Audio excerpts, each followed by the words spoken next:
अहद वस्ता का अहम शहर ओरछा मध्य प्रदेश में वाक़ है। ये शहर अपनी शानदार तारीखी विरासत की जिंदा झलकियां अपनी गोद में लिए हुए है। इस शहर में मौजूद किले, महल, छतरियां और मंदिर सब के सब यहाँ के बहादुर राजाओं और उनकी देरीना शान शौकत की कहानी बयान करते हैं। ओरछा में पत्थरों से तराशे हुए बहुत से फने तामीर के अजूबे खूबसूरत, पुरकशिश, बावकार और सेकुलर अक़दार से इबारत हैं। ओरछा एक ऐसी सरजमीन है जहां जैसे वक्त ठहर सा गया है और तारीख आज भी उन लोगों की अजमत को सलाम कर रही है जिन्होंने यहाँ की तारीख रकम की है। बेतवा नदी के किनारे पर बसा ओरछा उन लोगों के लिए ख्वाब की ताबीर है जो इस शहर की तारीखी विरासत को देखना और समझना चाहते हैं। पूरे शहर में छतरियां, महलात, मंदिर, मकबरे और यादगारें भरी हुई हैं। ओरछा की सैर की शुरुआत करने के लिए सबसे मुनासिब जगह यहाँ का किला है। यहाँ बहुत से मंदिर और महलात हैं जो किलों की आन बान में इजाफा करते हैं। राय परवीन महल इस बात की जिंदा मिसाल है कि हकीकी इश्क कुछ भी करा सकता है। महल में दाखिल होते ही यहाँ का सुकून और सादगी मशहूर कर देते हैं। इस महल की तामीर राजा इंद्रमणि ने 16वीं सदी में करवाई थी। इस तामीर में उस मोहब्बत को दखल था जो उन्हें अपने दरबार की एक शायरा और मौसीकारा परवीन से थी। कहा जाता है कि परवीन इंतहाई हसीन थी। उसके हुस्न के चर्चे इस कदर फैले कि शहंशाह अकबर तक पहुंच गए। अकबर ने राय परवीन को अपने दरबार में दिल्ली तलब करने के लिए बाकायदा एक फौज रवाना की। राय परवीन ने विदाई के वक्त राजा इंद्रमणि से वादा किया कि वो जल्द ही पाक दामन और इज्जत के साथ वापस आएगी। राय परवीन ने अकबर को यकीन दिलाया और मना लिया कि वो इंद्रमणि से बेहद मोहब्बत करती है, तो उसे वापस ओरछा भेज दिया गया। उसकी वापसी के मौके पर राजा ने अपनी मोहब्बत के इजहार के लिए राय परवीन महल तामीर करवाया था। हालांकि महल का फने तामीर इंतहाई सादा है, फिर भी इसकी दीदा ज़ेबी देखते ही बनती है। महल का चमन बेहद खूबसूरत है। महल की दीवारें अगरचे खस्ता हाल हो गई हैं, मगर इनमें बने ताक डिजाइन के एतबार से निगाहों को खीरा कर देने वाले हैं। यहाँ बुंदेल पेंटिंग्स अब भी बाकी हैं। दीवारों पर बनी इन पेंटिंग्स में इस महल की हसीन और जमील मलिका राय परवीन की तस्वीरें बनाई गई हैं। महल के बालाई हिस्से से शशजहती फूलों की क्यारियों का नजारा खूबसूरत लगता है, लेकिन ये फूल उतने खूबसूरत नहीं जितनी राय परवीन थी। राय परवीन महल में राय परवीन के आराम का ख्याल करते हुए छोटे छोटे हुजरे बनाए गए हैं। ये हौसनुमा हुजरे गर्मियों में ठंडे पानी से भरे जाते थे और महल को ठंडा रखते थे। यकीनन इस महल की सैर सहर अंगेज है। राय परवीन की यादों को जहन में बसाए अब हम ओरछा के किले के मरकजी महल की तरफ चलते हैं। ये महल 17वीं सदी में राजा बीर सिंह देव ने तामीर कराया था। महल की तामीर मुगल बादशाह जहांगीर की आमद पर इस्तकबालिया के तौर पर हुई थी, इसलिए इसका नाम जहांगीर महल है। ये महल इस एतबार से मुनफरिद है कि इसकी तामीर में हिंदू और मुगल तर्ज तामीर का संगम दिखाई देता है। इसकी छतरियां और संतराशी इस तहजीबी संगम का बेहतरीन नमूना है। महल के सहन में दाखिल होते ही इसके रंगीन गुंबद, मंदिरों के आसमान छूते मीनार और अजीमुशान छतरियां हमें दम बखुद कर देते हैं। महल 2 मंजिला इमारत पर मबनी है। इसकी यादगारें और जगह जगह की गई नाजुक दस्तकारी काबिले दीद है। महल में बाहर की तरफ से जर्क बर्क नक्काशी है, लेकिन अंदर की जानिब छतों पर सादा बुंदेल नक्काशी की गई है। बाहर के मुकाबले अंदर से महल सादा है और ऊंची ऊंची छतों पर हर तरफ बुंदेलखंड की फनकारी के नमूने दिखाई देते हैं। जहांगीर महल उस अहद की फनकाराना कोशिशों की एक आला मिसाल है। जहांगीर महल की 2 मंजिला छत पर ताज की तरह बनी इन छतरियों से गुंबदों, मीनारों और यादगारों का शानदार नजारा देखने को मिलता है। जहां एक तरफ जहांगीर महल की शान और शौकत देखते ही बनती है, वहीं इसके करीब ही एक और महल है जिसकी सादगी बेमिसाल है। राजा मधुकर शाह का तामीर करता ये महल राजमहल कहलाता है। मजहबी मिजाज के इस राजा ने महल की तामीर में सादगी पसंदी को फौकियत दी है।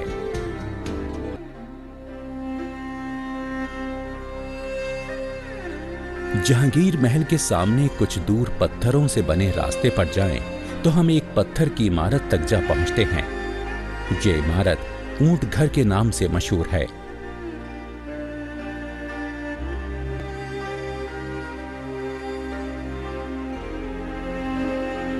ये जगह दरअसल राजा बीर सिंह की फौज के ऊंटों का अस्तबल हुआ करता था।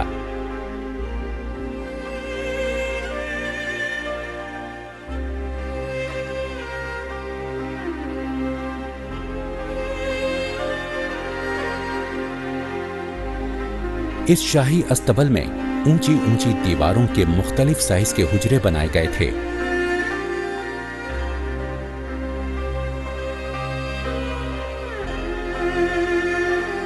अस्तबल की वसअत आज भी बुंदेल राजाओं की शान और शौकत का अक्स पेश करती है।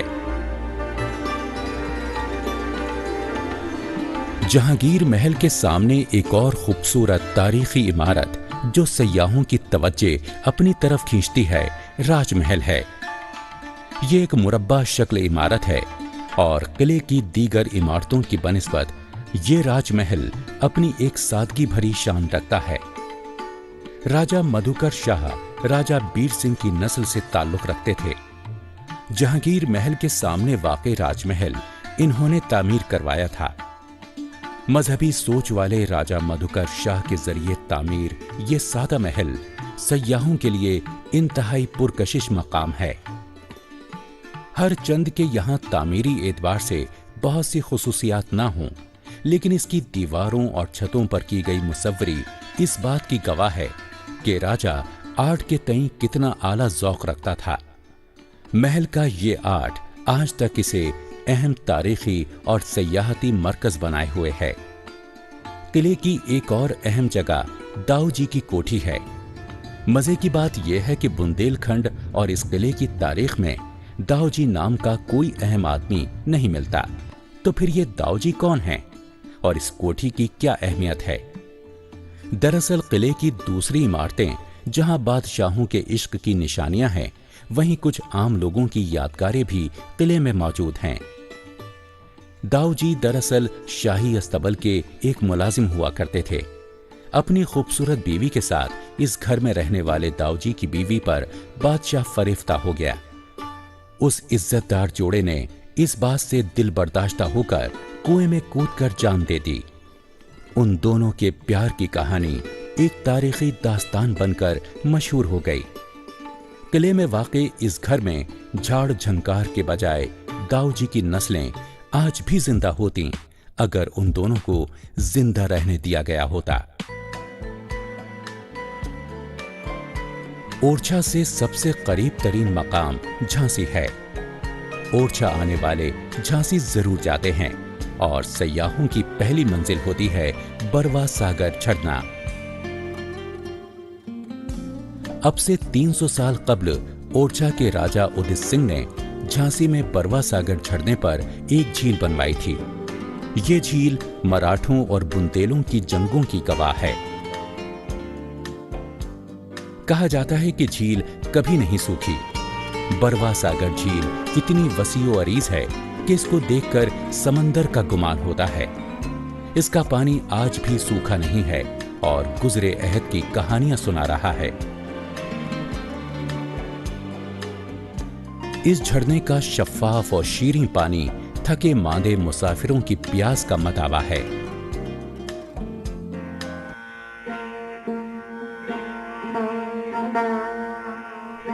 झरने के पास ही एक आलीशान किला है।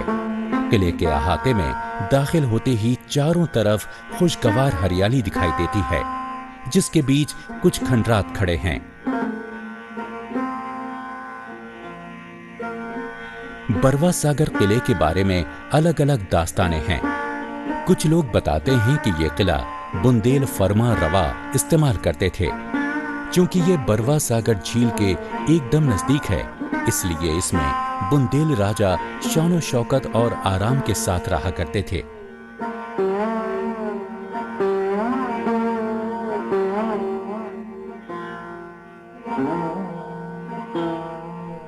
मगर कुछ लोगों का ख्याल है कि बरवा नाम का एक डाकू हुआ करता था, जिसने मकामी लोगों को मार मार कर झील में फेंक दिया था।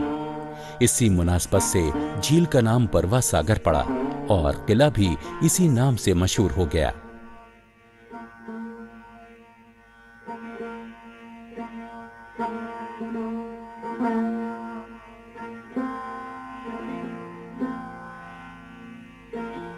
आज भी ये एक राज ही है कि यह किला किसने बनाया था और इसमें कौन रहता था। यह किला 2 मंजिला और सादा है। ओरछा के किले जैसी नक्काशी और तस्वीरें यहां नहीं हैं। बस कुछ पत्थरों से तराशी हुई मूर्तियां हैं जो शायद इस किले की ज़ेबो ज़ीनत रही होंगी।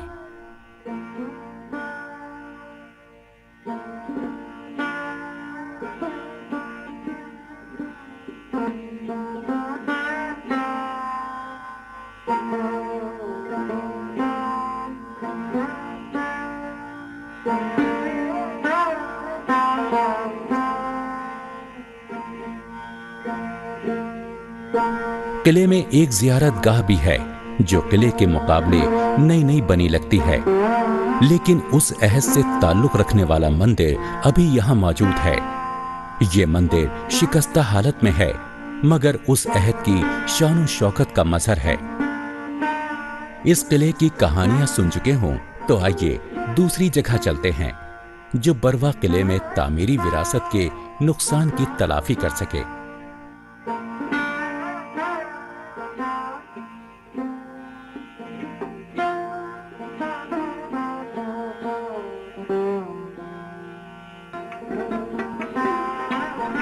जारे का मठ के नाम से मशहूर ये जगह दरअसल विष्णु का मंदिर है।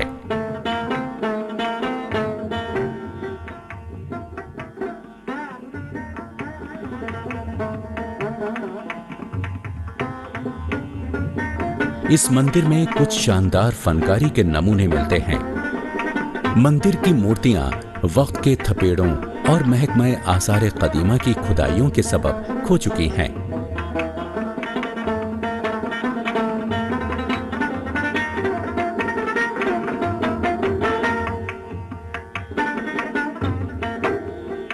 फिर भी इसमें अकीदतमंद बड़ी तादाद में पूजा करने आते हैं।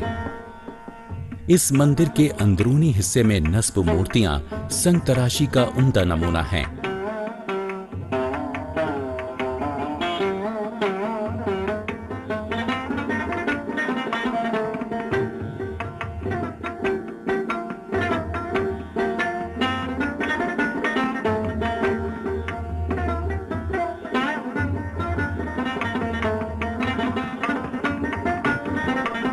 मंदिर के बाहर की तरफ दीवारों पर पत्थर तराशकर इंसानों और जानवरों के मुजस्समे बनाए गए हैं। यहाँ बने इंसानी मुजस्समों, इनके लिबास और जेवरात को देखकर उस दौर के समाज का अंदाजा होता है।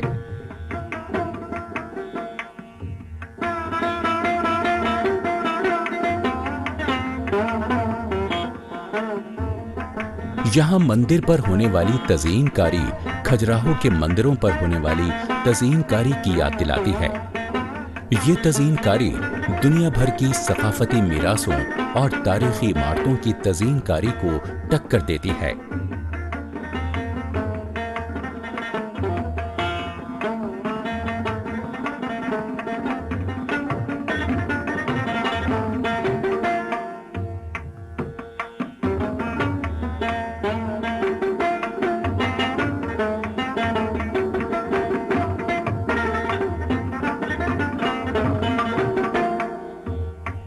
मंदिर में पत्थरों की खूबसूरत पॉलिश अपनी तरफ सबकी तवज्जो खींच लेती है।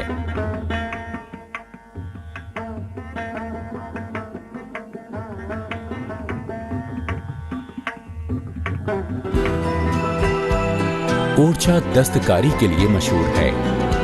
ये शोहरत अगर मुनज़्ज़म शक्ल में और बहुत से लोगों को रोजगार दिलाने के नेक मकसद के साथ काम करे तो हमारे जहन में तारा ग्राम का नाम आता है। तारा ग्राम यहाँ बरसों से काम कर रही एक एनजीओ है। ये एनजीओ हाथ से कागज बनाने के काम में लगी है। यहाँ तैयार होने वाले कागज के लिए दरख्तों को नुकसान नहीं पहुंचाया जाता। यहाँ बनने वाला कागज ज्यादा महंगा भी नहीं होता। एनजीओ के अहाते में ये काम कई मरहलों में पूरा किया जाता है। ताराग्राम एनजीओ जूट का सामान भी तैयार कराता है। ये जूट का सामान तोहफा देने के लिए बहुत मुनासिब है। यहाँ बनने वाला सामान ओरछा के आदिवासियों के लिए जरिया माश तो है ही, आबो हवा को आलूदगी से पाक रखने में भी मददगार है।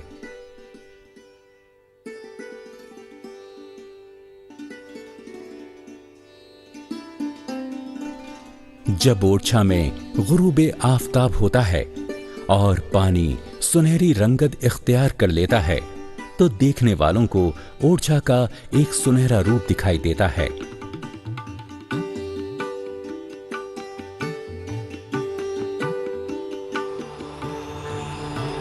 ओरछा की सैर के इलाके में खजुराहो के मंदिर भी हैं।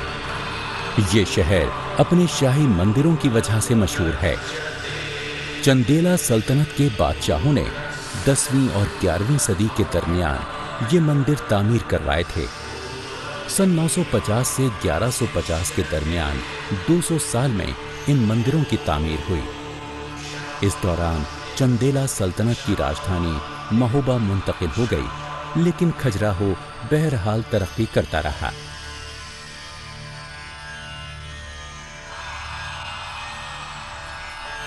ये नंदेश नाथ मंदिर है।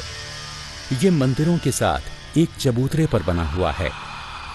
दूसरे मंदिरों की तर्ज तामीर के साथ खूबसूरत मुनासबत रखता है। इस खुले हुए बरामदे में शिव जी के वाहन नंदी की मूर्ति रखी हुई है।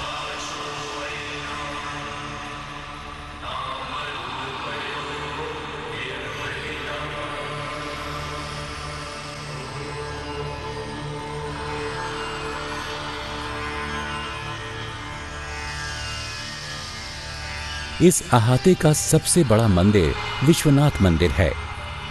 इसकी तर्ज तामीर में नीम नूरानी अज्साम, अप्सराओं और स्वर्ग सुंदरियों की मूर्तियां शामिल हैं। ये स्वर्ग की रक्कासाएं और हसीनाएं हैं। विद्याधर, गंधर्व, गण और मिथुन को सजावटी नक्शो निगार के साथ मिला दिया गया है।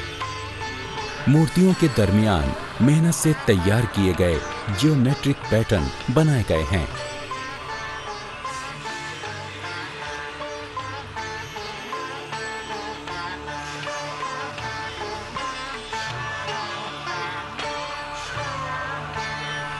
शिव देवता के नाम पर बना मंदिर खजुराहो का सबसे बड़ा मंदिर है।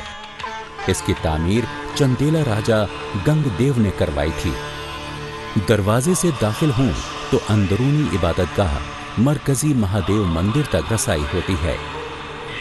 ये आलीशान और खजुराहो का सबसे बड़ा मंदिर भी उसी चबूतरे पर बनाया गया है जिस पर दूसरे 2 मंदिर हैं।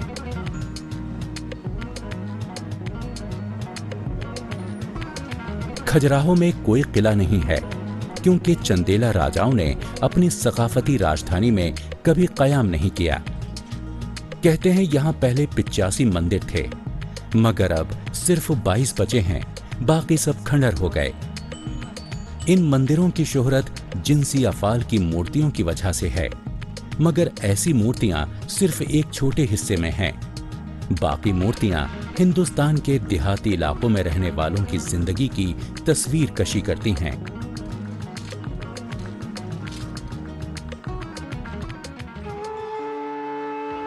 खजुराहो शहर में हमारी अगली मंजिल जैन मंदिर का अहाता है।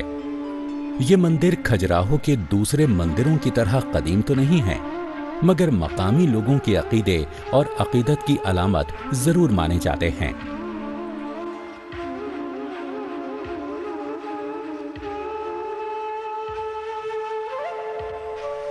मरकजी दरवाजे से अंदर दाखिल होते ही बाईं जानिब बना छोटा सा कमरा अपनी तरफ मुतवज्जे करता है। ये जैन फिरके के दानिश्वरों का मंदिर है।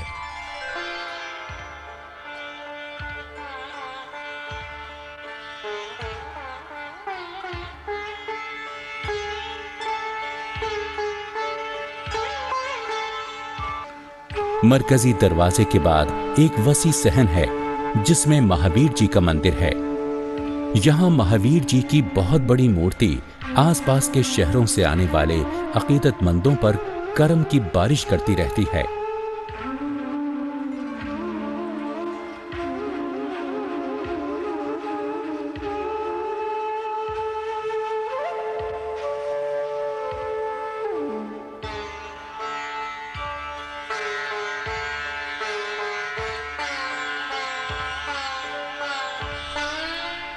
मरकजी मंदिर के अलावा तीर्थंकरों के नाम पर बनाए गए मंदिरों की एक कतार है। इन मंदिरों की तामीर चंदेला तर्ज तामीर की आईनादार है।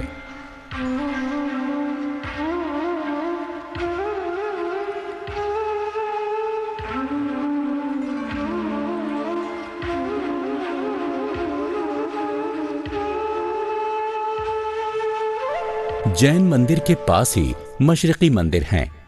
इस हिस्से में ज्यादातर हिंदू और जैन मंदिर हैं।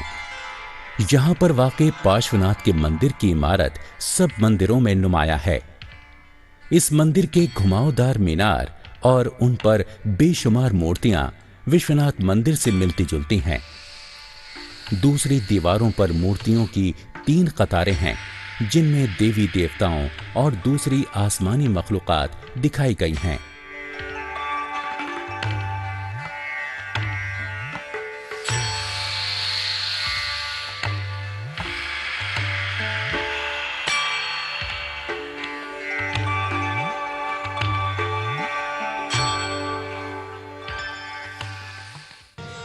मंदिरों के अलावा सयाह मशहूर खजुराहो डांस फेस्टिवल का मजा भी ले सकते हैं, जो हर साल मुनक्किद किया जाता है। इस फेस्टिवल में सारी दुनिया से सयाह आकर शरीक होते हैं। खजुराहो के मंदिर इतने मशहूर और मारूफ हैं कि इनका शुमार यूनेस्को की आलमी विरासत की फहरिस्त में किया जाता है। यही नहीं, इन मंदिरों को हिंदुस्तान के 7 अजूबों में से एक माना जाता है। सयाहों के लिए सबसे बड़ी कशिश इस अनोखे शहर में फैले लातादाद मंदिर हैं। इनकी दीवारें बेमिसाल मूर्तियों से सजी हुई हैं। ये मंदिर चंदेला राजाओं की जानिब से दुनिया के लिए एक हसीन फनकाराना तोहफा हैं।